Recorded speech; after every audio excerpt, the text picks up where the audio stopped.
الرحیم اللہم صلی علی محمد النبی الأمی وعلی آلہ وسلم تسلیما۔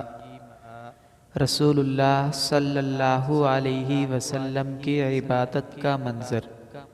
حضرت مغیرہ بن شعبہ رضی اللہ تعالی عنہ فرماتے ہیں کہ رسول اللہ صلی اللہ علیہ وسلم اتنی دیر تک کھڑے ہو کر نماز پڑھتے رہتے کہ آپ صلی اللہ علیہ وسلم کے قدم مبارک یا پنڈلیوں پر ورم آ جاتا۔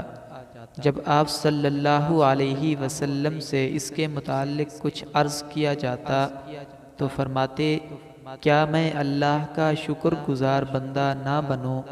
صحیح بخاری۔ اللہ پاک ہمیں بھی آپ صلی اللہ علیہ وسلم کے نقش قدم پر چلنے والا بنائے۔